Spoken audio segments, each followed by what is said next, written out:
It is 6 o'clock on this Sunday, the 28th of February. You're listening to the 6-8 with DJ Eclectic. I'm your host, Christopher Haig. Thanks for tuning in and listening. And especially thank you for tuning in and listening after we missed last week. It's been a while since we've done this, hasn't it? So, yeah, I didn't have a show last week. The school was on break and the library was... The library actually closed down an hour before the show started. So it was like right up to, well, I can't do it. So how did you guys enjoy the 10 inches of snow that supposedly we got over the week? Upside, though, it almost immediately warmed up, and now it's almost completely gone. It feels like March. Which is crazy because we're 2 days from March. It boggles my mind how we can be at the end of February already. Like, tomorrow is the leap day, and then we're into the third month of 2016. I have no idea where the time went. Okay, we're going to take a quick break here. When we come back, we'll get to news and our first check of WQBR weather. Who has Apple's back in their fight against the FBI? And where is Zika being found in the U.S.? All that and more when we come back to the 6-8 with DJ Eclectic on WQBR Eagle Radio. Here is Blank Space by I Prevail.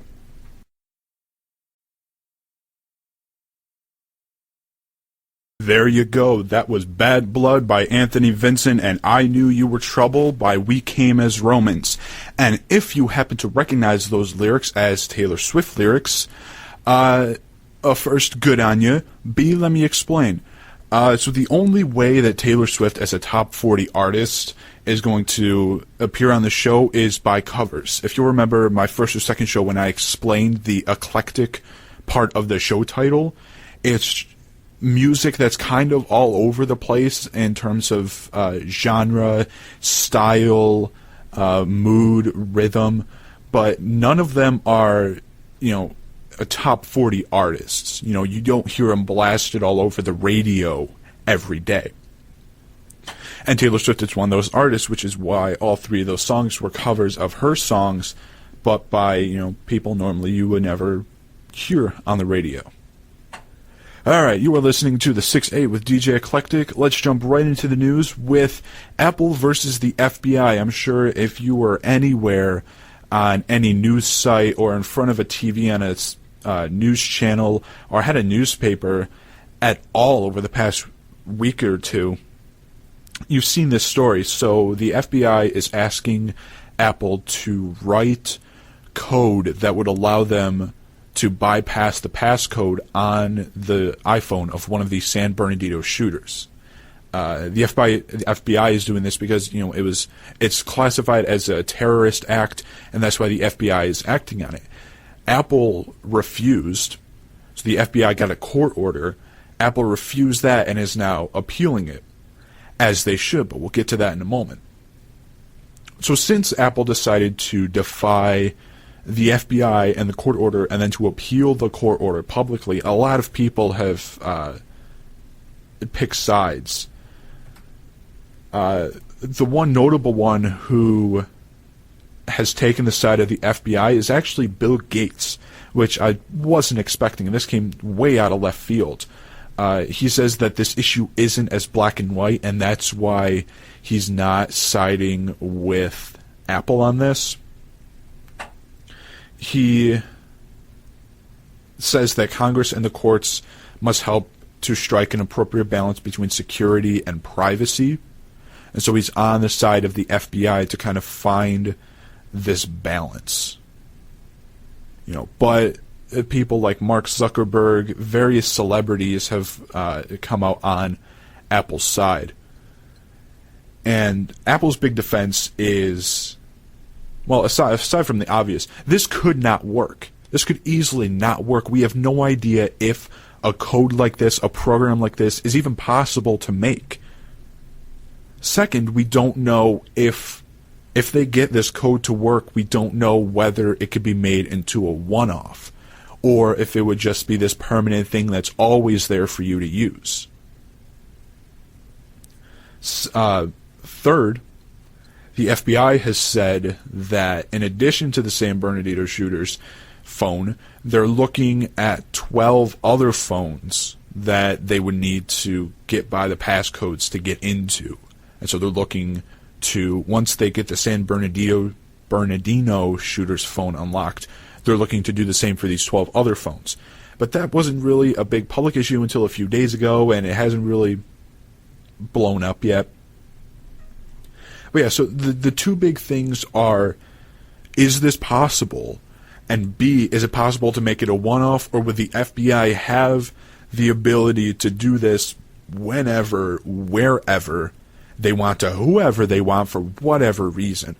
That's the reason for the fight, is that a lot of people are jumping to, and Apple included, they're not sure if they can make this a one-off, or if this would just be a permanent machine to, always be used. And then the federal government would have this power to point at your phone and ignore all of the, iPhone all of the bug standard safeguards that all iPhones come with.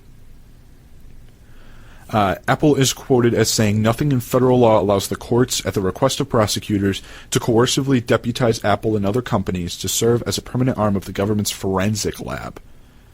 It said the government's request violated the company's Fifth Amendment right to be free from arbitrary deprivation of its liberty by government. And where a lot of people have a lot of people see this little tidbit and take issue with it because they're confusing what Apple actually means.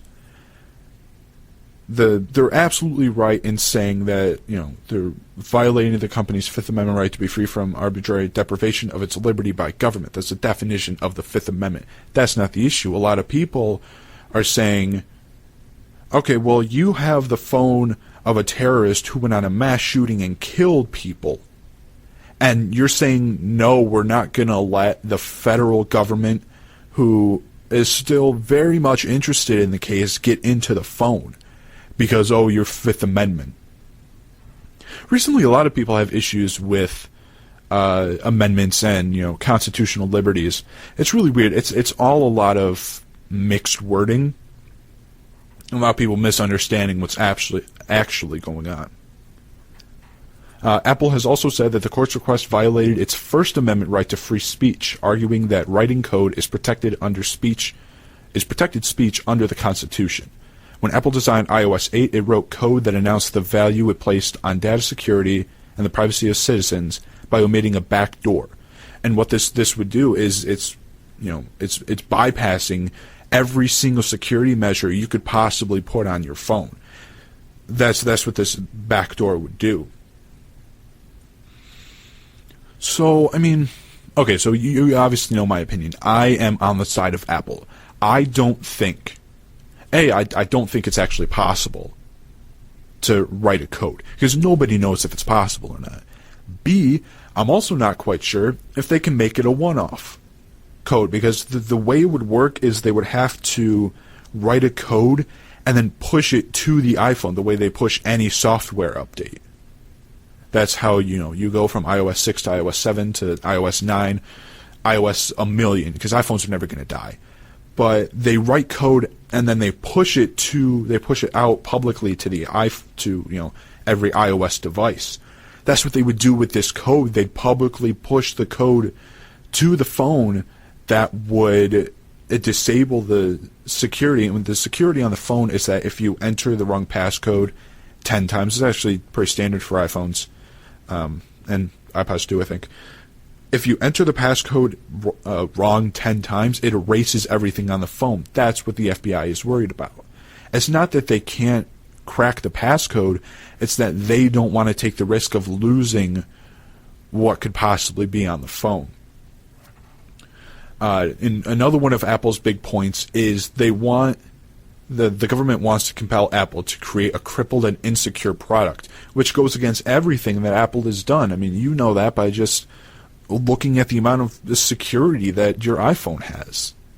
Trying to bypass any security is a flippin' nightmare on the iPhone. It's because Apple takes this stuff seriously, and they don't want to, go back on all of this work that they have. They don't want to, they don't want to allow the feds to cripple their product and possibly cripple every iPhone.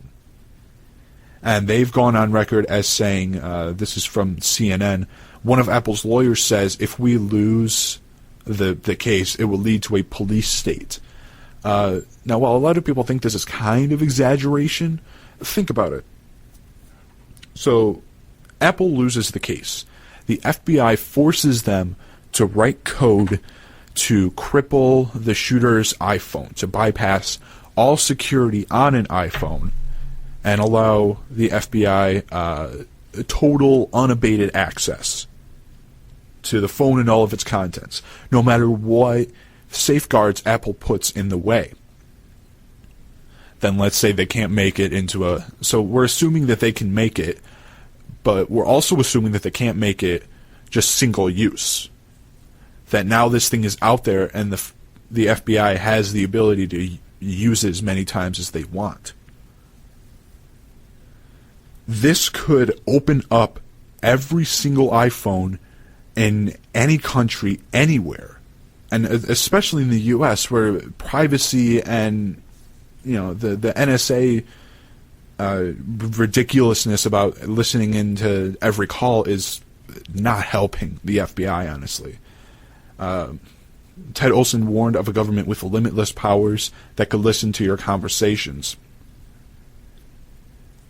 And while some people see it as exaggeration, I think he's absolutely right. I mean, imagine the FBI being able to do this to whatever phone they wouldn't necessarily even need to have any. They would only just have the slightest of reason to think you're doing something illegal or something terroristic, and then they break into your phone. You have no idea that they've broken into your phone, but suddenly all of your information is public to the federal government.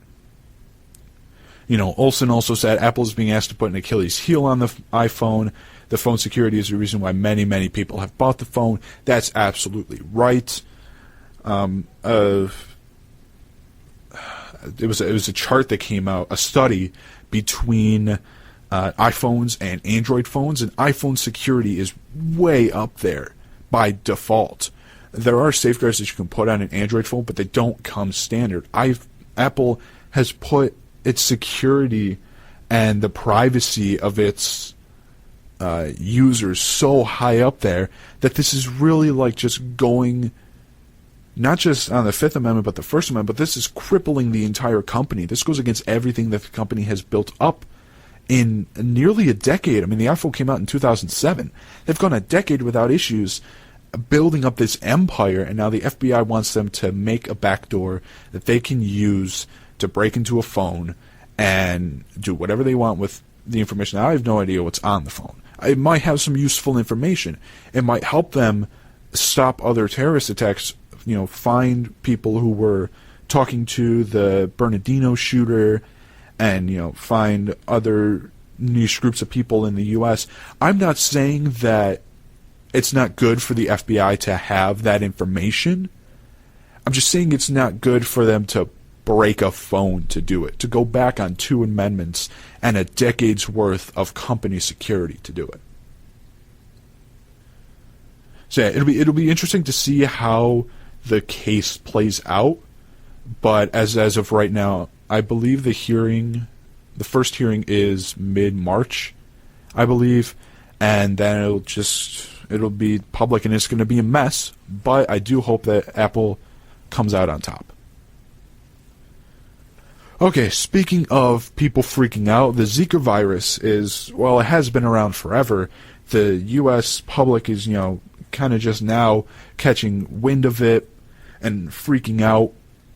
A lot of people here, there haven't been any domestic cases of Zika. Every person who has contracted the disease in the U.S. has gotten it from traveling to a company where Zika is prevalent, obviously.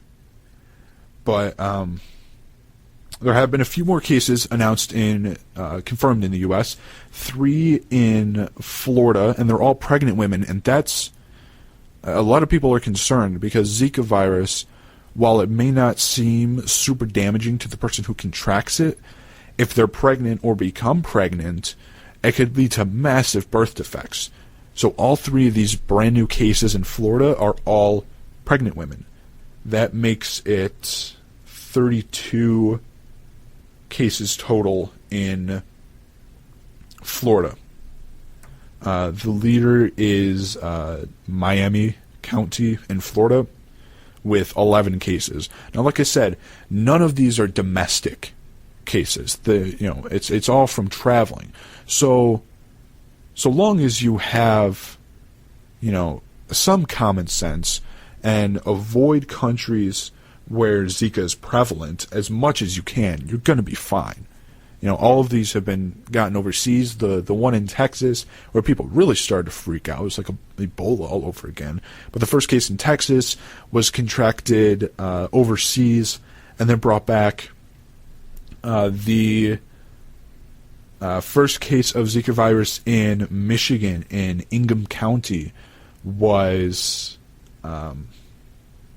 contracted when she was traveling to a country where Zika was being transmitted. Now, this woman isn't pregnant, but was showing symptoms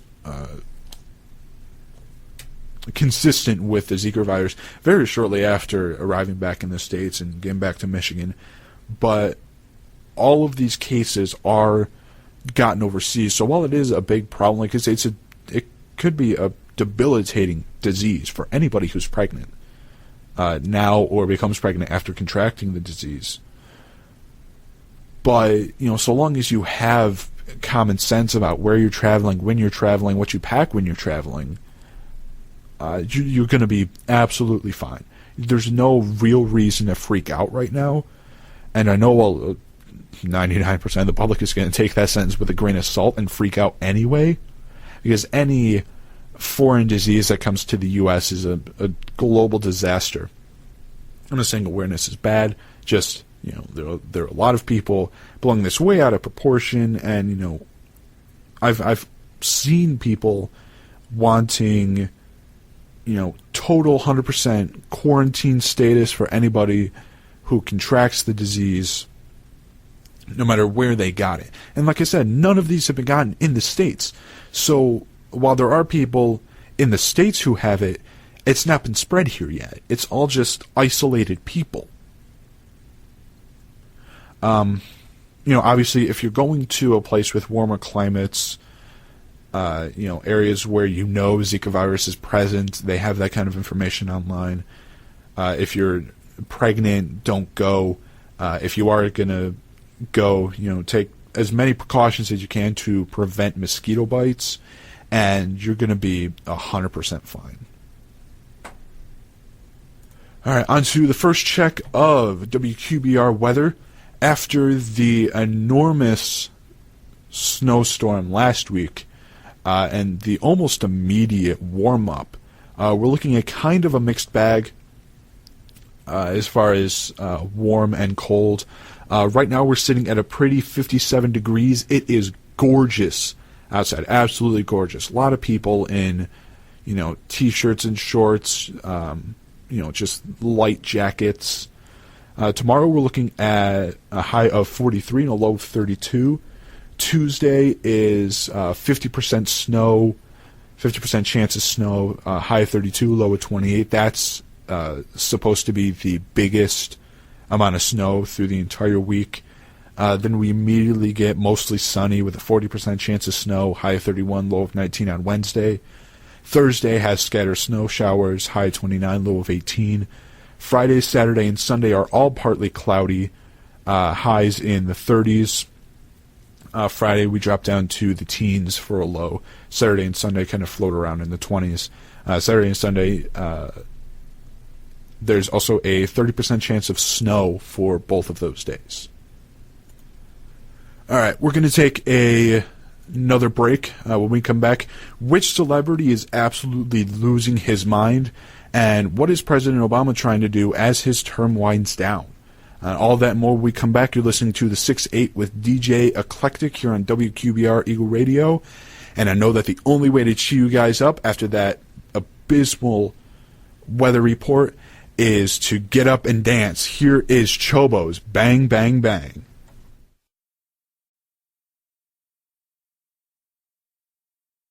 There you go. That was Sean Paul's Temperature. Before that was VIC's Wobble. It is 6:42 on this, the 28th of February. You're listening to the 6-8 with DJ Eclectic. I'm your host, Chris. Thanks for tuning in and listening.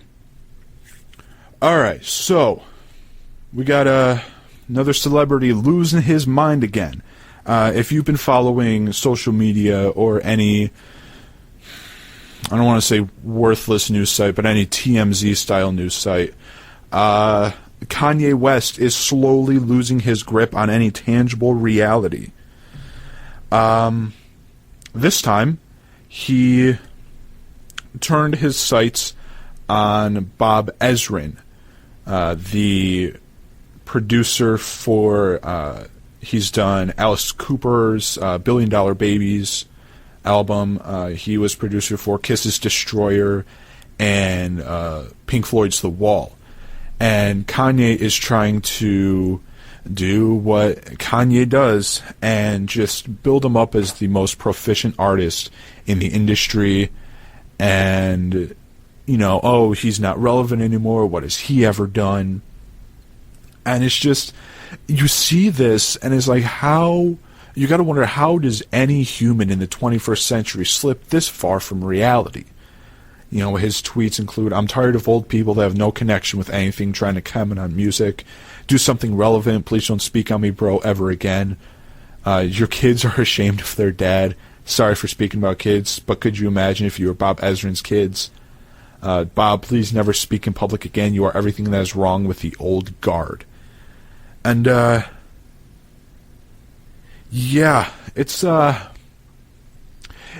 scary to think that somebody who obviously has, you know, a PR team because he's a celebrity in the 21st century, but somebody who has people to instruct him on what to and what not to say, slipping this far into just his own universe.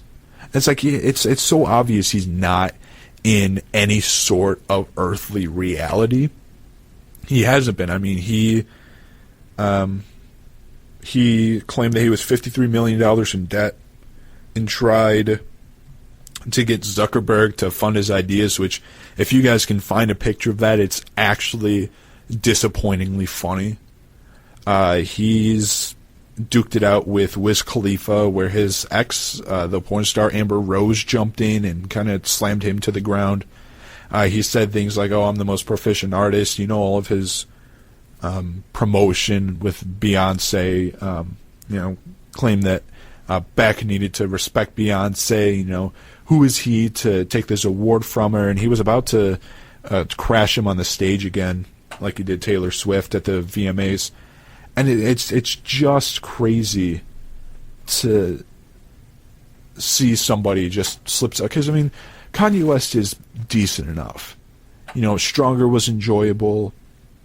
He's had a few collabs. All of the Lights was good enough. But Bob Ezrin responded to Kanye in probably the best way possible. I don't have to listen to Pablo to know that it's uninspiring. If I wish to hear about Pablo, I'll watch Narcos. This Your Goatee guy on Jimmy Kimmel is far more entertaining than Mr. West. And it's fun to see how people respond to Kanye, but it's so scary that in the 21st century, as a celebrity who, like I said, has a PR team, has people to instruct him what to say, when to apologize, who make his schedule for him, let this guy just ramble on about nothing.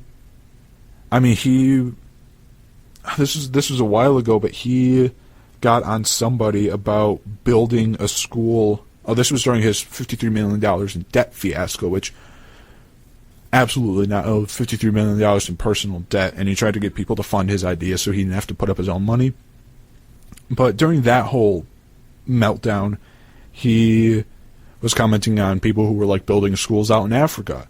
And he's like, oh, you people who build one school in Africa and thinks it helps the whole country, because I guess nobody told Kanye Africa's a continent, but whatever. And then he claimed that his music was more important to the world than building schools in third world countries. Which, it's just, as a guy who has always operated by logic and thought things through and planned and, made sure that everything made sense to me, that everything that was going to come out of my mouth was going to make sense to others.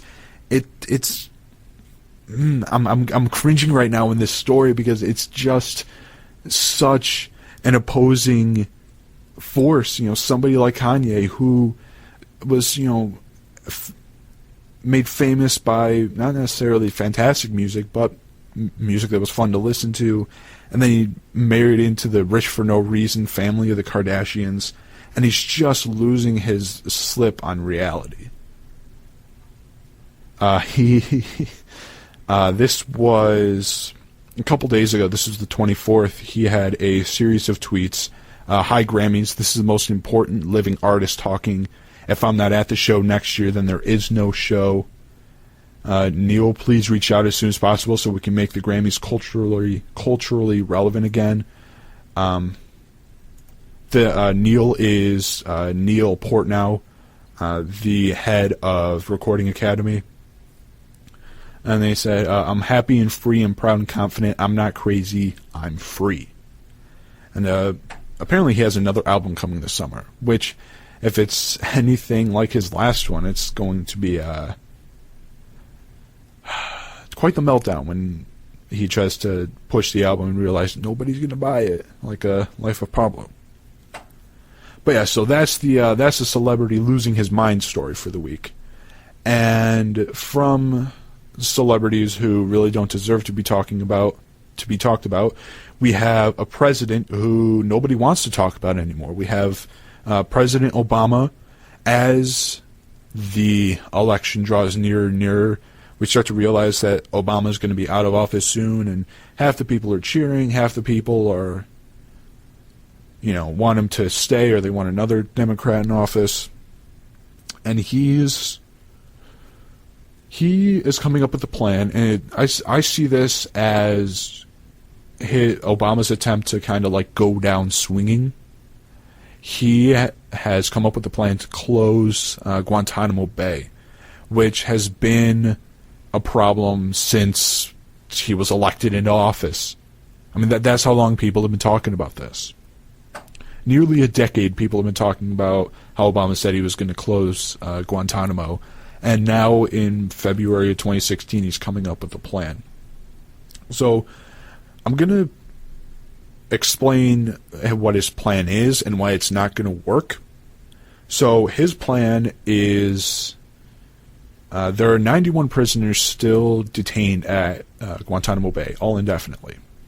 His plan is to transfer 35 to foreign countries. He said the 35 have been determined to be eligible for transfer by relevant national security departments and agencies. But it doesn't say anywhere whether the U.S. has found countries to accept them. So that's step one. He's going to transfer 35 to foreign countries. There are 10 right there that are in the military trial process, that are, kind of already going through it, so he's going to, have that, run its course. Convicted detainees through the military trial process could potentially be transferred to another country's prison, and if they've already served their sentences, released to another country. 22 are earmarked for tribunal or a U.S. domestic trial. That's one of the big issues, but I'll get to that in a second. And the remaining 34 are haven't really had anything talked about them. There's no plan for the last 34. They've just listed a few options. They want to clear them for release or for trial, transfer them to a foreign country for a trial there, or transfer them to a specially designed U.S. prison for continued indefinite detention. The prison that they mention in that list also has not been named, so it could potentially not exist. So here's the problem. As it turns out, so Obama wants to do this, and the Congress is pushing against him, which I find interesting because a lot of people throughout the 8 years that Obama has been in office claim that he was subverting Congress and doing stuff without them. Now this one thing he's pushing to do, Congress is pushing back, and he's not getting anywhere with it. But on his point about the 22 that are marked for tribunal or U.S. domestic trials, they would be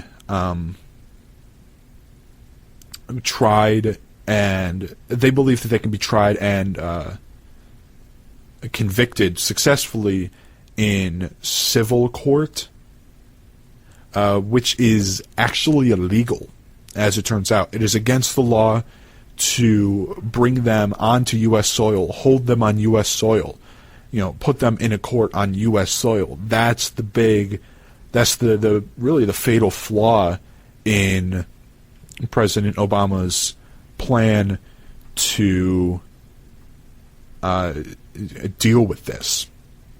So it's under U.S. law, it's illegal for detainees to be transferred to the U.S., to hold them in a facility in the U.S., or even use federal funds to prosecute them in a civil court. So not only can he not move them to trial, he can't move them to another prison, and he can't use government money to do anything about it. And Congress is really pushing back. They put restrictions on closing Guantanamo for a huge number of reasons, ranging from the belief that suspected terrorists are a special kind of threat who need to be away from U.S. soil indefinitely, to just the unpopularity of bringing Guantanamo inmates who have been seen as these uber violent, uber bad people who don't need to be anywhere near the U.S. people. That's an unpopular opinion, bringing Guantanamo inmates into the U.S. So it goes from, keep the terrorists away, to, no, it's unpopular. So it's a huge range of reasons. But Obama is, trying to push for Guantanamo Bay to be closed, which, like I said, back 8 years ago, a lot of people are saying, oh, Guantanamo's still open, Guantanamo's still open. Why is it still open? You're not going to do anything about it. So, yeah, despite his proposal failing, Obama does seem to be, continuing to push this, though Paul Ryan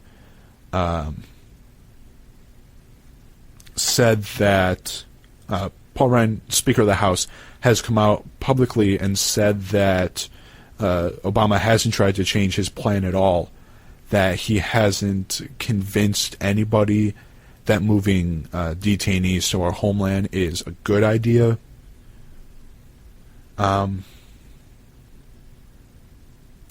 So his plan right now is just going to be a plan, unless the Republican majorities in the House and Senate end up split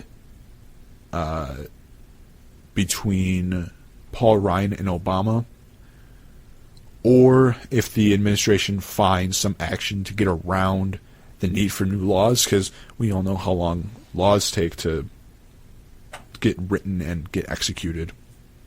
His plan is just going to remain a plan, and it's been, since 2008, it's been 8 years since he promised to close the prison, and according to Paul Ryan, he hasn't changed his stance once in his entire length of his terms as president. So, I'd like for, if we can find a way to Because there are people who think that, Guantanamo is, unconstitutional, that deserves to be closed, that there's really no reason for it to be open. There are plenty of people and plenty more people who don't want those detainees anywhere near any of us. I'm kind of on the fence about it. And from one massive issue to another, we have yet another legalized marijuana story. This time, Vermont Senate voted to legalize recreational marijuana, and they voted 17-12 to allow possession and sale of recreational marijuana on top of medical marijuana. And this is huge for a number of reasons. One, Vermont is becoming closer to becoming the 5th state to fully legalize it. 2, this is the first time that the legislature is actively voting for this. All of their cases have been through referendum, through the people, and now we have the legislature going, okay, yeah, we'll legalize this. And that's huge. It shows that, not only are the people behind it, but, there are legislators who are behind it. There are senators. There are 17 senators in a state who are behind the idea. Now, of course, the bill doesn't permit edibles or personal growing of marijuana, meaning it would be all government licensed. But, honestly, we were expecting that. We were absolutely expecting that. However, a 25% sales tax on recreational sales is expected to generate $30 to $40 million annually, according to WPTZ, which are massive numbers, absolutely massive numbers. It doesn't look like this is going to take effect until 2018. It says that retail sales of marijuana to people 21 years and older beginning at January 2nd, 2018. Allowed to purchase up to half an ounce at a time. Out of stage will be restricted to a quarter ounce. And then a 25% sales tax. This is huge. Now let me say up front, I am not on the fence about this. I am pro legalization. I am. There's no reason to throw people in jail for a non-legal drug charge when alcohol and tobacco have been proven plenty more dangerous than weed. 2, no matter what state you're in, no matter what percent you put your sales tax to on recreational sale, it's going to generate tens of millions of dollars. Vermont's looking at 30 to 40. Colorado, I think its first year it was legalized, had 60 or 70. So did Seattle. But I'm pro legalization because it's a great source of money. B, if you're caught with a bag of weed, you don't deserve to get thrown in jail on a felony drug charge. And it's non-violent too. Like, you didn't do anything to anybody. You just, you had it. You were smoking it for you. You were putting it into your body. You weren't shooting anybody. You weren't stabbing anybody. You didn't beat anybody to death with a baseball bat. There's no reason for you to be thrown in jail for years and years for what turns out to be no reason at all. But yeah, so Vermont, if this goes all the way through, they would join Colorado, Washington, Oregon, and Alaska. D.C. also allows recreational consumption. In all of those cases, legalization was enacted by ballot initiative. Vermont law doesn't allow for that. So if legalization is going to pass, which I really think and hope it does, it has to happen through the state legislature, which, like I said, is a huge thing. We've had people rise up, put it on the ballot, get it voted in. In Colorado, Washington, and the nation's capital is behind this, but by the people. This is the first time we've had legislators go, okay, let's do this ourselves for the people.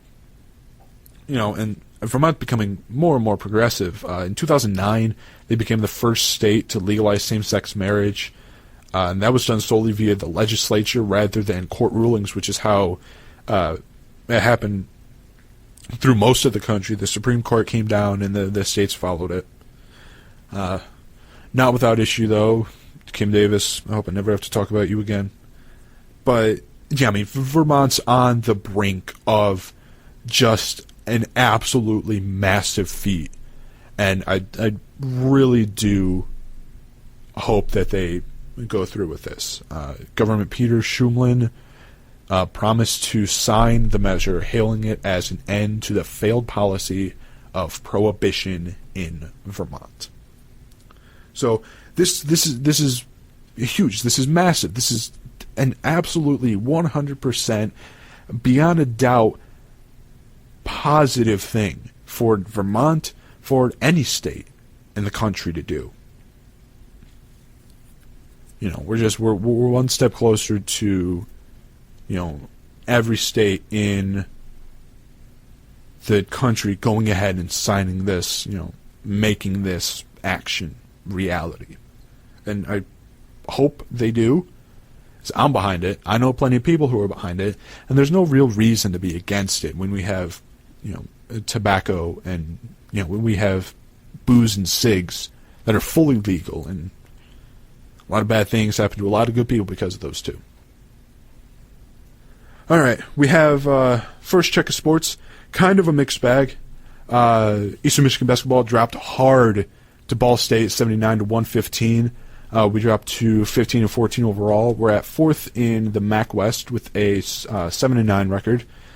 Brandon Nazione led the Eagles with 22 points and 5 rebounds. He was the star of the night.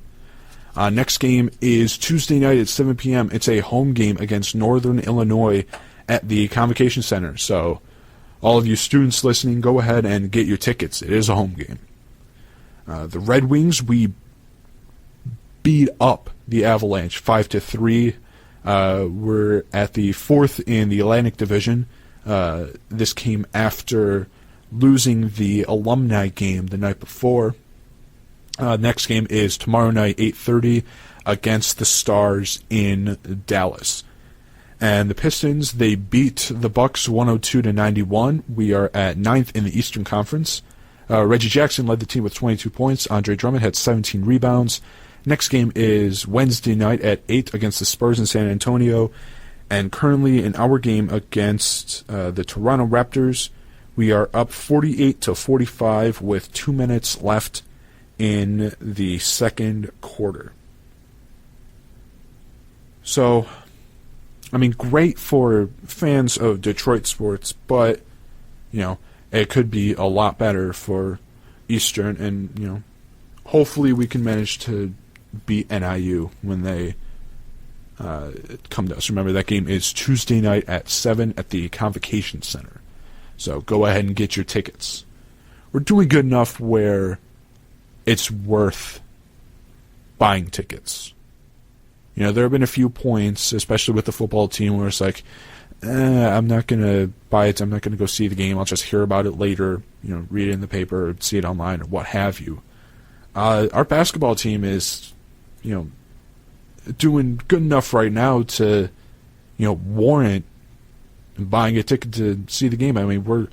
We have a winning record right now overall. We're fourth in the MAC West. It was great for a school that's not necessarily known for its sports programs. All right, we're going to take another break here on WQBR Eagle Radio. When we come back, how did a firefighter become a hero for the second time? What did Lionel Messi do to make a footballer fan's dream come true? And what happened when a college tried to warn its students about drinking suspicious drinks? Oh boy. All that and more when we come back to the 6-8 with DJ Eclectic here on WQBR Eagle Radio. Here is Man in the Mirror by Michael Jackson.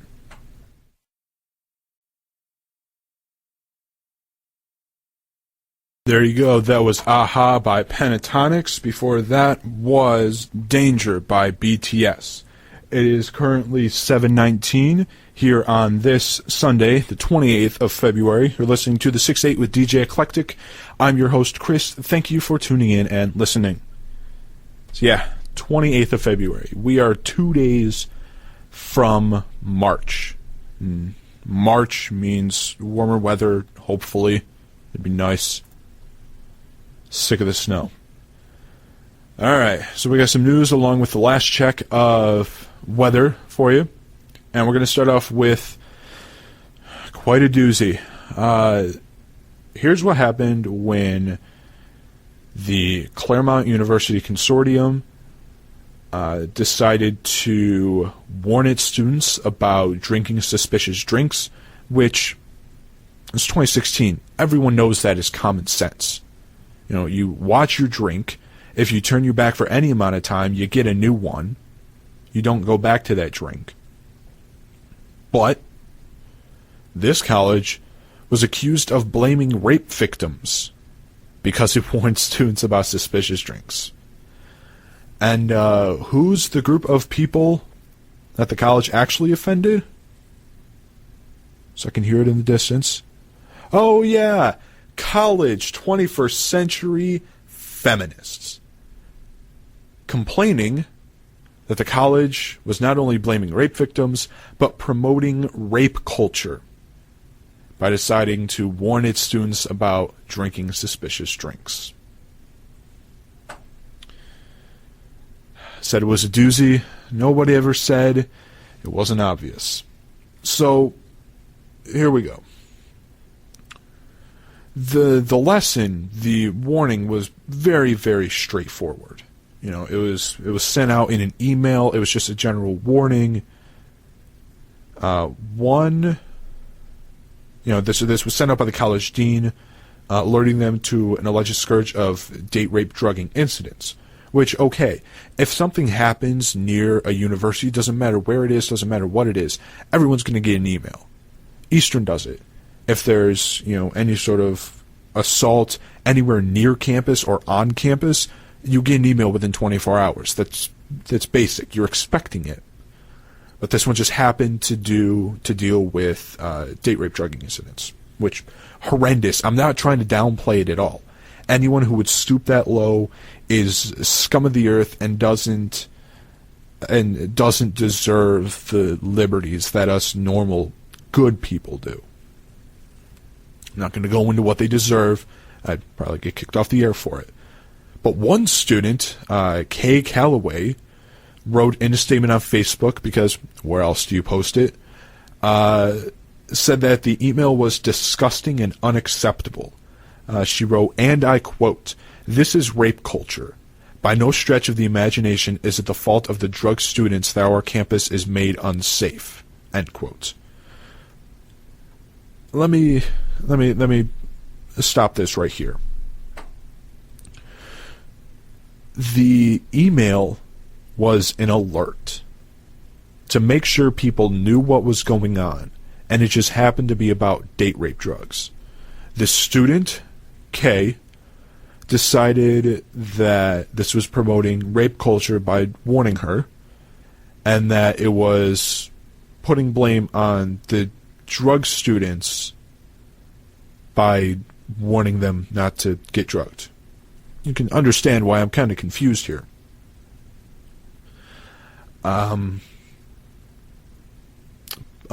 In response, Catherine Timpf from the National Review pointed out that, and I quote, "First of all, the school did say that drugging drinks will not be tolerated.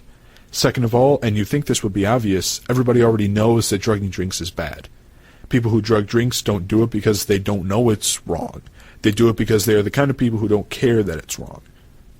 Like it or not, these kinds of people do exist. It's important to be vigilant, and the school should not hesitate to educate students about potential threats on campus." End quote. So now we have established two sides. Kay Calloway, the feminist, the anti-rape culture, the anti-victim blamer, and Catherine Timpf, the voice of reason. That none of this actually happened. There was no blaming the victim. There was no promoting rape culture, which in itself is kind of a skewed and stupid idea. But just the obvious, the huge duh that you shouldn't have to put in front of people's faces. I mean, this is a college campus in 2016 in the 21st century. This should be obvious. You know, and when schools make a good faith effort to educate everybody, you know, as potential victims, because this has happened to the normalest of people. You know, the guy slips a pill or, you know, empties a vial into a cup. It doesn't matter whose cup it is. They drink it and boom, like that, they're out. You know, it happens. There's seemingly no rhyme or reason to it. It happens to whoever, whenever. They don't have to be any sort of high profile. It's just normal people. So, of course, everybody's a potential victim of it. But when schools make this effort to educate them, they aren't transferring blame. And again, I go back to the duh in your face. It shouldn't have to be put into words. I should not have to be saying this right now for people to understand. You know, the only way to reduce rape on campuses is to actually discuss the causes, discuss, you know, how it comes about, ways to avoid it, what to look out for. You know, aside from the, you know, have pepper spray, don't walk alone at night, you know, all of those, you know, the classic anti-rape tactics, you know, watching your drink at a bar or a party or what have you. You know, it's not only obvious that you should know that, but it's all in good faith to keep the same thing from happening again. And unfortunately, not everybody gets the memo. Some people are really screwed up in the head, and there have been cases where people treat it like a game. You know, they'll set a competition to see how many chicks a guy can drop in a party, you know, or within an hour or two. But educating potential victims stops them from being potential victims because they know what to look out for. And the ever Facebook-ready feminist Kay Calloway decided to take personal offense to this and said it was promoting rape culture and victim blaming. Okay, so let me briefly touch on rape culture. I'm not going to spend a lot of time on it because I know that the moment I step out of the studio, I will have, 20 fists in my face. Not really, but this is a very, very hot button issue. And the whole thing about rape culture is it does exist, but not in the U.S. It exists in the Middle East, in third world countries, places where we know there are religiously dictated consequences for women for a lot of the time no reason at all. You know, if a woman speaks up in a place of worship, she can be stoned to death. You know, women have to be completely clothed in a black garb except for their eyes, or they get stoned to death. Adultery, stoned to death.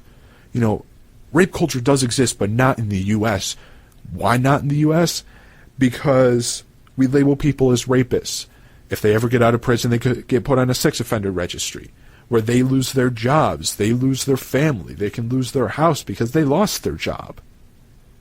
You know, we throw people in jail for rape all the time. It's to the point where when cases like the UVA rape accusations come up, everybody was on the side of the quote-unquote victim, despite the fact that there was never any victim. The entire story was made up.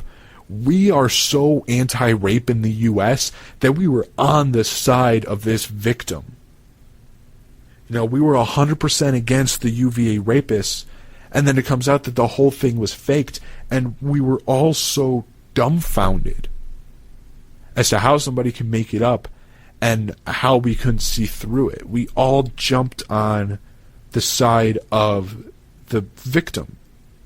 You know, when you do that repeatedly, when you constantly are trying, you know, arresting people for rape, for attempted rape, when you're trying them, convicting them, sentencing them, throwing them in prison for rape or attempted rape, and then they get out and you still have crap for them to do because of what they did, that is by definition, the opposite of rape culture. You know, there are a lot of feminists in the 21st century, social justice warriors, which is, you ever hear that term, you do a 180 and run 100 yards that direction, away from it. There are a lot of people who like to say, that there is a misogynistic rape culture, you know, victim-blaming ideal prevalent in the U.S. They're ignoring the obvious. That, you know, a good faith effort to educate potential victims on date rape. They ignore that is an attempt to help them. To not say it's your fault you didn't know. They understand that, okay, some people don't know. We have to, you know, it's really their job to look out for their students. You know, it's our job to look out for everybody. You know, if we see something reported, all of the catchy phrases for hotlines and helplines. But there are plenty of people who will ignore all of that, ignore all of common sense, all of the signs, and harp on this idea of rape culture and constant misogyny, and, you know, really just taking everything as a personal offense. Now, don't get me wrong.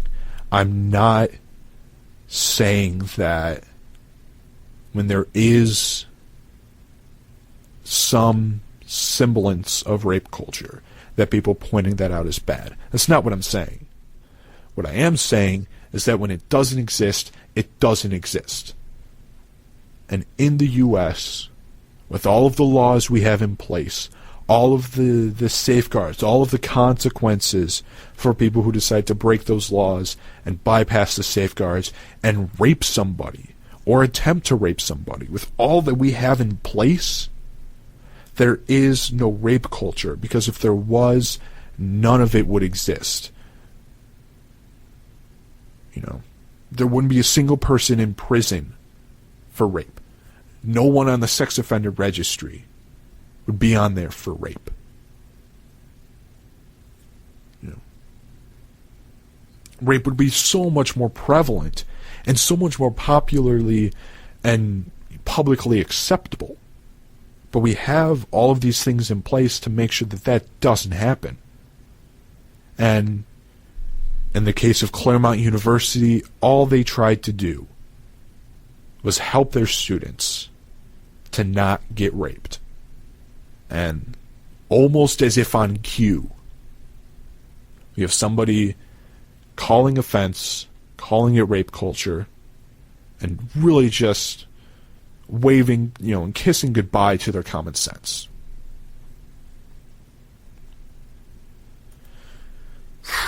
Okay. That's as heavy as this show's going to get. I had to get that one out of the way. All right, we have the last check of weather. Kind of a mixed bag this week. We're sitting at a cool 57 right now. Beautiful, beautiful day outside. You know, t-shirt and short weather.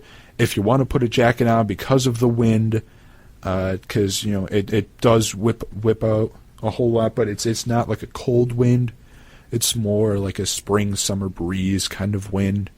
If you have to put something on, a light, you know, jacket is all you need, a windbreaker, something like that. Tomorrow is going to be partly cloudy and windy like it was today, high of 43, low of 32. Tuesday was our first hit of snow, 50% chance. high of 32, low of 28. Wednesday, 40% chance of snow, so with the way last week went, it's probably going to be snowing through Tuesday into Wednesday. Wednesday is going to be mostly sunny despite the snow, high of 31, low of 19. Thursday is going to have scattered snow showers, but no heavy and permanent precipitation, high of 29, low of 18. Friday is going to be mostly sunny, high of 30, low of 15. Saturday and Sunday are both going to be partly cloudy, both days with a 30% chance of snow. Highs in the mid to upper 30s and lows in the low to mid 20s. So despite the snow we're looking at, the weekend is going to be a huge chance to warm things up and melt the snow like it happened last week. You know, we had the 6 to 10 inches on Thursday, and by Saturday it was gone for anybody who had less than 6 inches. You know, 6 inches and under, it was all gone. By the time the snow was halfway done on Thursday, most of the main roads had been cleared, and it never really got bad anywhere. But yeah, mixed bag. You know, kind of wish we didn't have the snow, but with it turning to March and, you know, spring right around the corner, we can expect a lot of warmer temperatures and for snow to, if it falls, to not stick around. All right, now we have, after a not-so-great weather report and more rape culture nonsense, we've got two very uplifting stories that will just warm your heart throughout. The first is out of Clinton Township, where a firefighter paid a $1,000 bill for a family to keep their energy on. The Stone family in Clinton Township have 5 kids. The youngest 2, Troy and Tyler, have muscular dystrophy. Troy is on a permanent ventilator and was recently hospitalized. He was obviously brought back. You know, because of everything that they went through, they were behind on a whole lot. You know, they couldn't really keep up with their house. And because of that, you know, part of what was included in that is the power bill. A couple weeks ago, while Troy was at home, the power was cut off.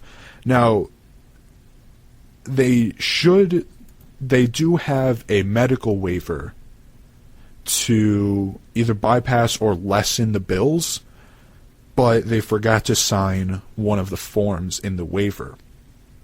You know, they forgot a signature or two, and so their power got cut off. The ventilator did have batteries, but they could only last a few hours. So Christy Stone, the mother, immediately called 911. Firefighters responded, and firefighter Ryan McEwen started talking to Stone, and he dropped $1,000 to pay the bill and get the energy back up and running. Now, he did do this in secret. He didn't want any publicity for it, but his supervisor caught wind and released it to the public, and this firefighter is a hero again. Here we go. Take a listen. 5:30, a Clinton Township firefighter responds to a medical run at a house and sees a family of 7 in need. The Stones have been struggling lately and falling back on some bills. That's when a complete stranger came to the rescue in more ways than one. 7 Action News reporter Anu Prakash has the story. Ryan McEwen is a Clinton Township firefighter who also runs his own business. When he saw a family in need, he wasted no time using his own money to help them out.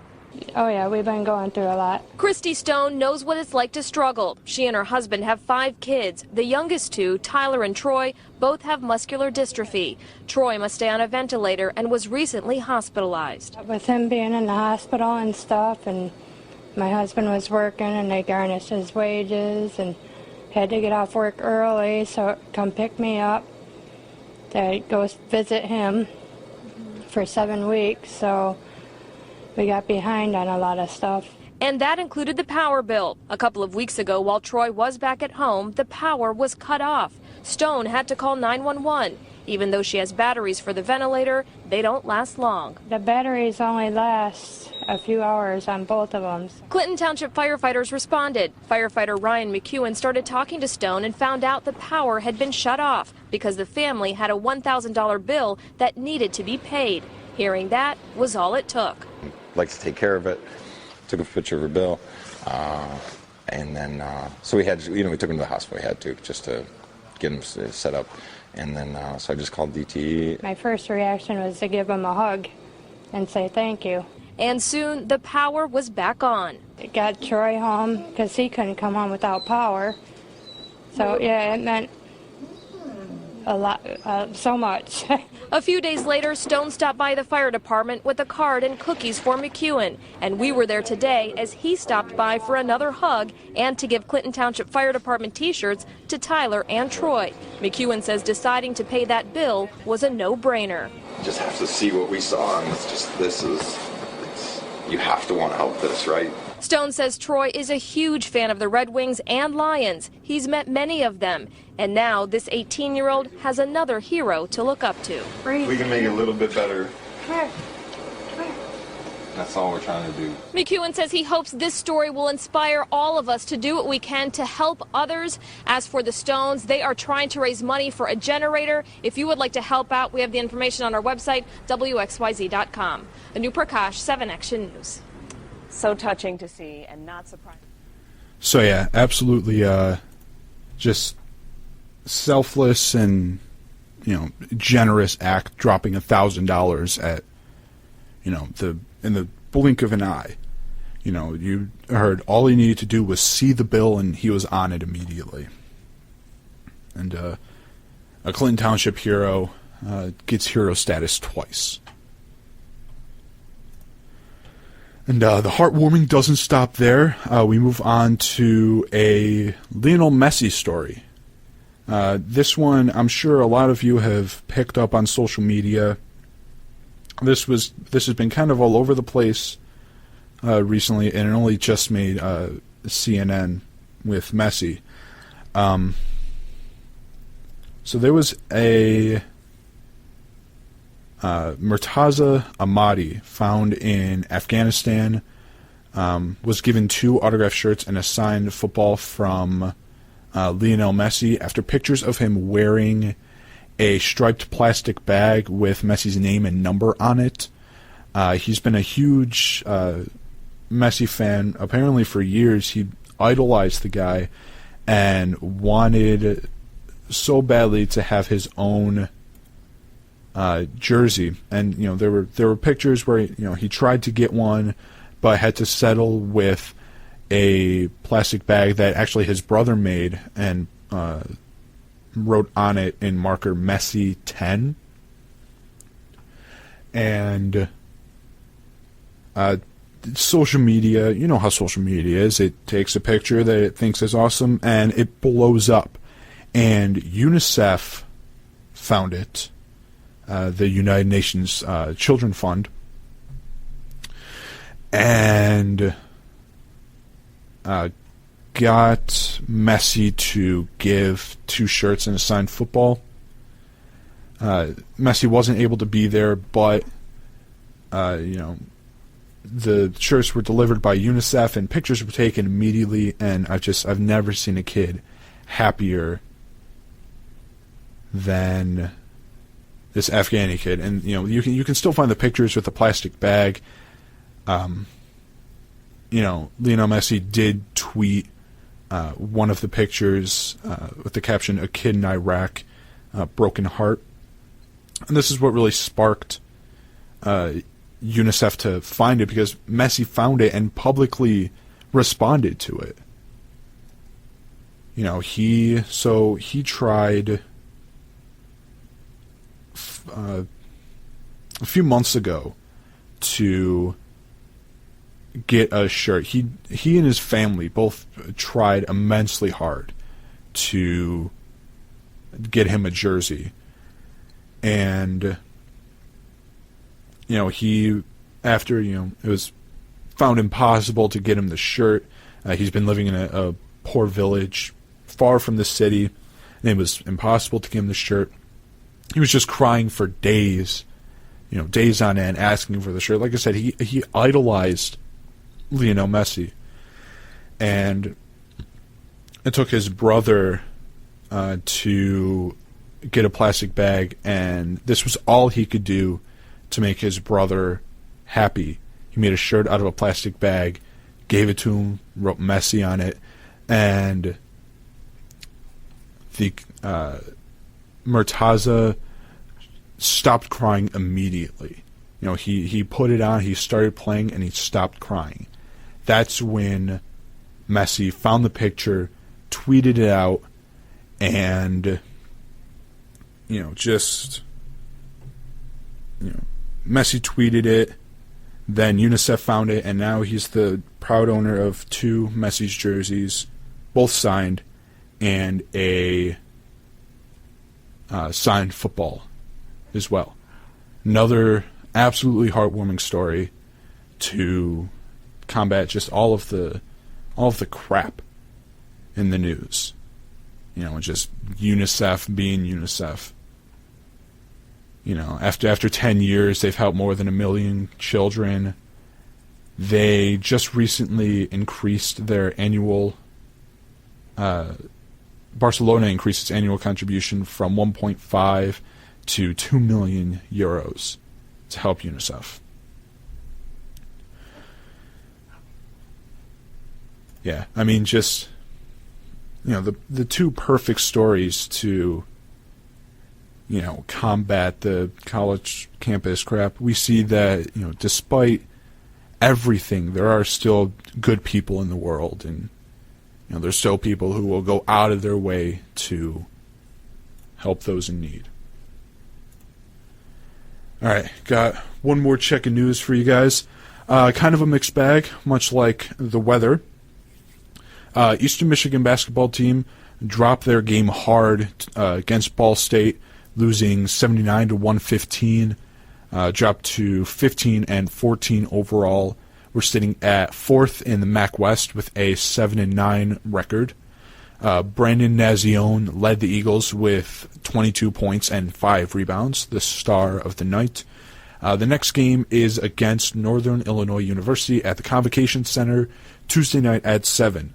So all of you students listening, you have the opportunity to buy tickets to a game. Absolutely recommend it. It's a rare time where I can recommend buying tickets to an Eastern Michigan sports game, but our basketball team is doing well enough where it's absolutely worth it to buy some tickets. Red Wings, after dropping the alumni game to the Avalanche, we turn around and beat them the next night 5-3. We're sitting at 4th in the Atlantic Division. The next game is tomorrow night at 8:30 against the Stars in Dallas. And the Pistons beat the Bucks 102-91. We're 9th in the Eastern Conference. Reggie Jackson led the team with 22 points. Andre Drummond had 17 rebounds. The next game is Wednesday night at 8 against the Spurs in San Antonio, Texas. And right now, with just under a minute to go in the third quarter, we are beating the Raptors 86-70. Winding down to the end of the game, Pistons are up 86-70 against the Toronto Raptors. So yeah, definitely, and if you're in town Tuesday and you want to go support the Eagles, go right ahead, get the tickets. Absolutely worth it to watch a great team, perform better. We've beaten NIU before. I'm confident we can do it with. We're at a winning record overall, which is a tough thing to say about Eastern Michigan sports teams overall. But our basketball team has been very, very impressive recently. Despite losing a few games, we would have been better to win. But, despite that, it is worth it to go. It's absolutely worth it to go. And this is coming from a guy who, very rarely has the want or the desire to see a sports game. So, Yeah, ringing endorsement from the guy who very rarely goes to sports games. Go see the Eagles. All right, that's going to do it for the show on this 28th of February. It is 7:48. You're listening to the 6-8 with DJ Eclectic here on WQBR Eagle Radio, and a pair of requests coming in. Apparently, I was completely unaware of this, but this is the 10th anniversary of High School Musical coming out. Those of you who can remember back mid-2000s, classic Disney Channel, they have all of their shows, and they have, the kid-friendly movies that eventually launched pop stars, because that's what Disney does. High School Musical came out in 2006, and everybody's getting kind of happy and nostalgic for the 10th anniversary. So Amber and Jessica have both sent in requests to hear some Vanessa Hudgens. And just like Taylor Swift, this is really one of the only ways an artist like Vanessa Hudgens is going to get on the show. Here is Say Okay by Vanessa Hudgens.